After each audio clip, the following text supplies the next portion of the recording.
当地时间周一，俄罗斯和乌克兰双方恢复谈判。乌总统泽连斯基当天在接受采访时表示，有关乌克兰与俄罗斯谈判中的妥协模式问题将由乌克兰全民公投决定。他重申已准备好与俄总统普京会面。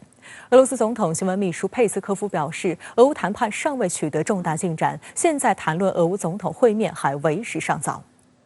俄乌谈判，乌方主要代表阿拉哈米亚周一证实，双方代表团的谈判当天已经恢复，会谈持续了1个半小时，随后将以工作组的模式继续讨论。乌方谈判代表团成员、乌克兰总统办公室主任顾问波多利亚克周二在接受媒体采访时表示，乌克兰和俄罗斯之间的谈判通过视频方式不间断进行，有许多工作小组参与这一过程。波多利亚克强调，任何原则性的决定只能由两国总统会见并做出，相关的准备工作还在继续。不过，俄罗斯总统新闻秘书佩斯科夫周一表示，不排除俄罗斯总统普京与乌克兰总统泽连斯基进行会谈的可能性，但前提是俄乌谈判先达成一致。目前，俄乌谈判还没有重大进展。乌克兰总统泽连斯基周一向媒体表示，如果不与俄罗斯总统普京会面，就不可能通过谈判结束俄乌战争。他还重复了他在本月早些时候说过的话，即乌克兰现在无法获得北约成员资格。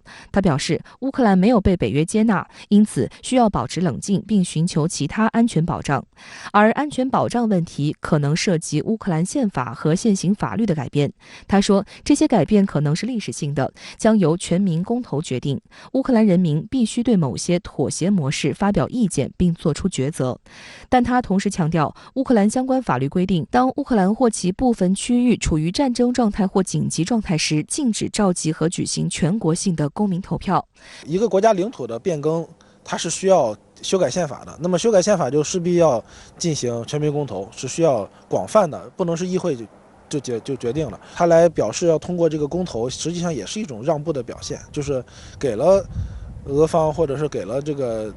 国际社会一种就是乌方可以谈，但是可能会加一个比较苛刻或者比较难实现的条件，其实实际上也是抛出了一个筹码吧。此外，俄罗斯官员周一证实，俄乌双方首次进行了被俘人员交换，9名俄罗斯军人获释，作为交换，乌克兰梅利托波尔市市长被释放。此前，乌克兰总统新闻秘书称，乌方用9名被俘的2002至2003年出生的俄军士兵交换回了乌克兰梅利托波尔市市长伊万·费奥多罗夫。乌克兰东南部港口城市马里乌波尔的战况依旧是当前国际舆论焦点。经过激烈巷战后，俄方2天前要求该市的乌军放下武器，但很快遭到拒绝。它一方面是威慑黑海，另外一方面呢是南部的一个特别重要的一个大的城市，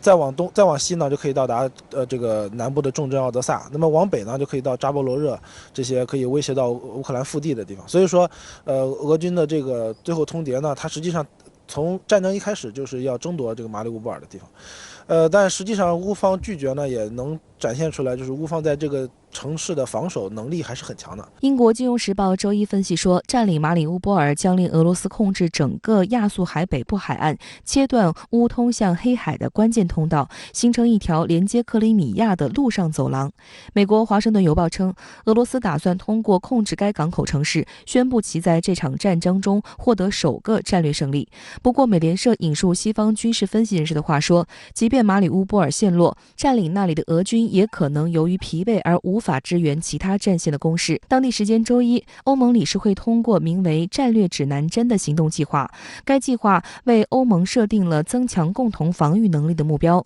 并为实现目标提供方向指引。按照这一行动，未来欧盟将建立一支最多由5000人组成的快速反应部队，并可在危机出现时迅速将其部署到位。这一行动计划预计将在本周4至周5举行的欧盟峰会上正式获得批准。此外，根据欧盟国家领导人的峰会声明草案，他们还将在本周的峰会上同意在明年冬季之前联合采购天然气、液化天然气和氢气。